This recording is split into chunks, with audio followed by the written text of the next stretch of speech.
What does Black History Month mean to you? Knowledge is powerful.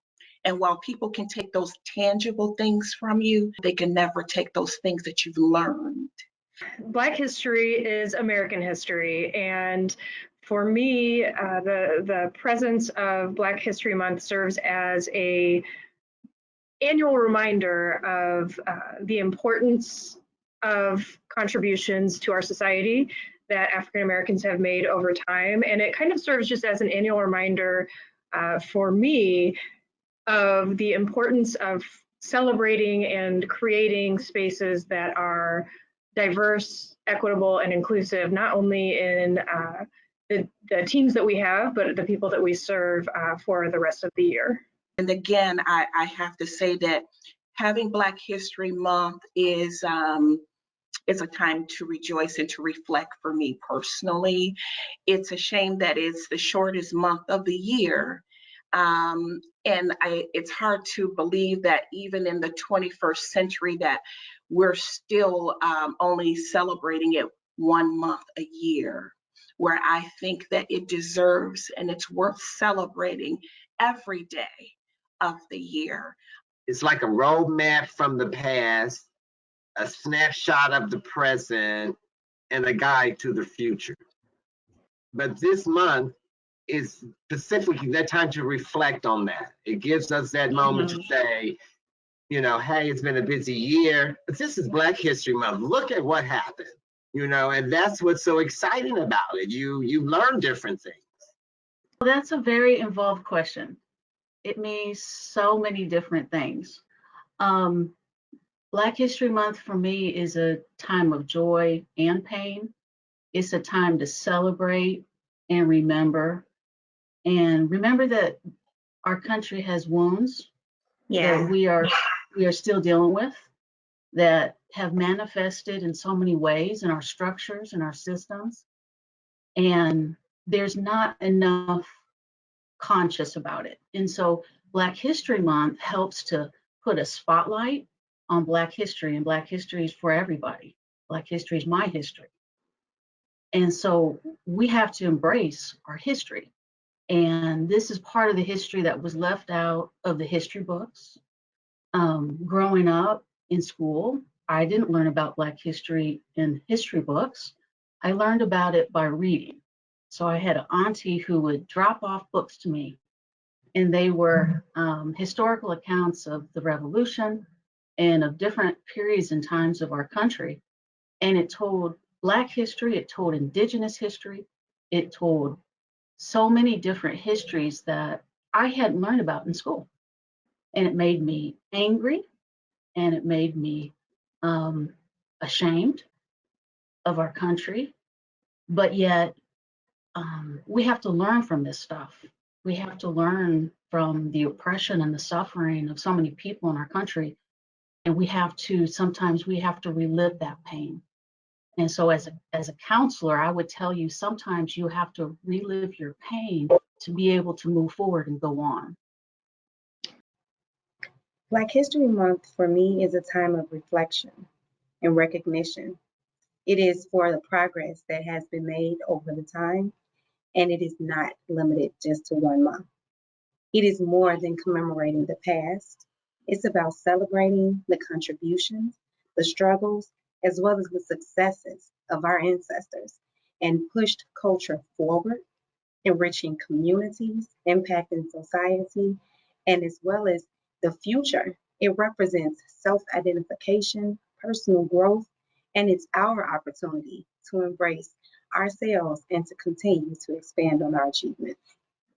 I think it's really important to intentionally create time to listen and to learn. And I think with intentional set aside time like Black History Month, it's really incredible just to have the time to be able to say, you know what, this is an area where I can always learn more and I can always do better. And this is the month that serves as my annual reminder of how and who I hope to be for the remainder of the year.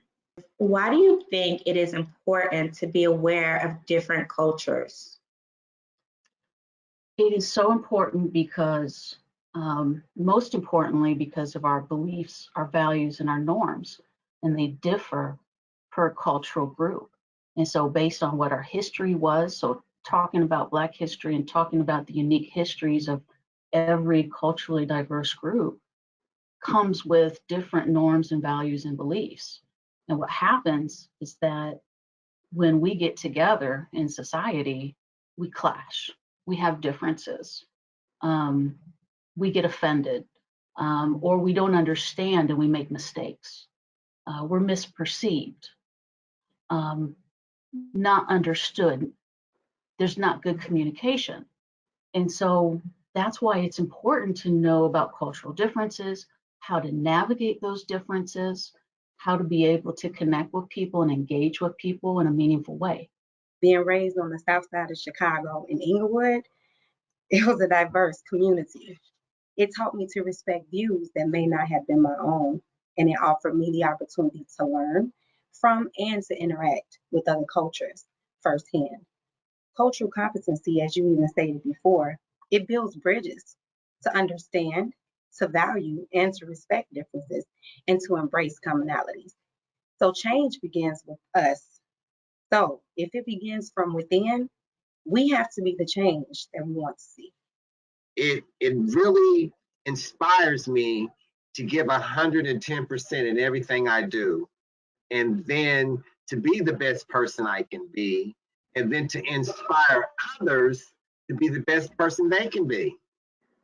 I think that constant work and vigilance and introspection is really important, both for me as a person and then for the teams that I lead and the communities that I serve. It helps on a personal level because we are all in interpersonal relationships with family members, with coworkers, and then, this is about the workplace.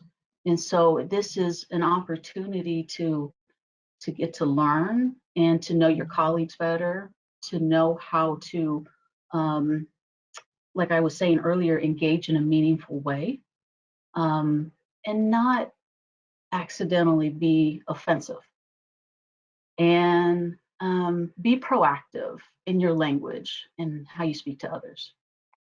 That's what's so great about Black history. I guarantee you, every year you will learn something that you did not know. Read a book about her a few years ago and then saw the HBO special, and I think about that a lot in terms of just one example of how the government has made many, many missteps historically, especially with the African American community, and how we have to be intentional to do and to be better and to be more trustworthy. That story is just really remarkable on a lot of levels, and astounding and horrifying, and all of the adjectives that you can use. But I think that for me, in the realm of FSSA in particular, speaks to the importance of transparency and communication and trust building, and being culturally competent and being humble about what you don't know that you don't know, in order to do the best that we can, not to repeat the sins of the past, in order to better serve our community, period. Well, when I think about Oscar Robertson, I see a man who is who has been a phenomenal figure in the sports arena. I play basketball myself, and so I know how important, how skilled the game is, and you have to be committed. When I look at Oscar Robertson and I read at some of the things that he has done outside of being a basketball player, he has also kind of changed the game, if you will. I know that he advocated for others to receive, to be paid for, I'll say paid for their performance, to be paid for their skill. Not only was he a basketball player, he was also, or is always also, a businessman. And so that's the piece there that I kind of gravitate to, because when you're an athlete, you can only be an athlete for so long, but it should help mold you to be the individual that you want to leave as your legacy. I am a mother of 3 boys, and while neither of them are playing in the NBA, but just to see Oscar Robertson and some of the other great African American basketball players, they have learned that outside of basketball, there is a life that I can live. And while basketball, the game is temporary, knowledge is powerful. So Oscar Robertson not only helped to set the stage for the brown kids, but also the yellow kids and the olive tone kids, to let them know that this is something that you can do as well. He changed the game. He's a game changer. He helped institute salaries. He sat at the bargaining table to convince those to pay the athletes what they were worth. Where are we now? I believe that they are being paid for their game. And it's a wonderful contribution. Again, my hat goes off to the Big O, as he is known. Oscar Robertson is still living today. He is 82 years old. He's married to the same woman for 62 years. He is a trailblazer. One thing that I thought really spoke to his character and the respect that people had for him was the public didn't know that he had cancer until he passed. I am a huge fan. His legacy will continue to live on. I think that he was an amazing person in the fact that he lived through his adversities and didn't even display it, but just continued to keep pressing as a Black man is very important. For me, he has shown that no matter what you're going through, you can still conquer all. He was the first Black superhero, and we are so overly excited about that. And it was an incredible movie. It was inspiring. It showed just how far we can go as a Black community and Black society. And I believe that Black excellence should always be the ultimate goal. So just to achieve that, and even in his death, he has left an amazing, like, brick road for us to follow, and to just continue to realize that no matter what you are going through, just continue to keep pushing. Black History Month, to me, is a time when African Americans alike can celebrate and rejoice in the contributions that individuals before us made.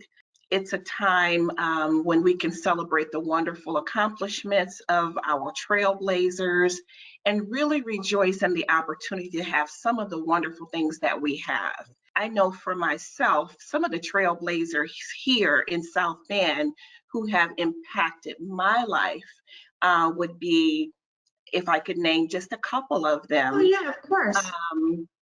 Reverend Dr. Love James Perry, who was the first Black pharmacist here in South Bend, Indiana.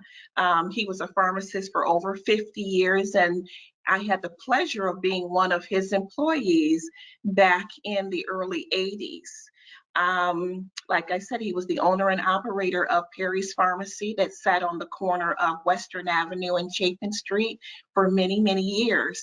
The second known trailblazer here in South Bend is Bishop Donald L. Alford Sr., who is also the owner and operator of Alford's Mortuary and the founder and pastor of Pentecostal Cathedral Church of God in Christ here in South Bend.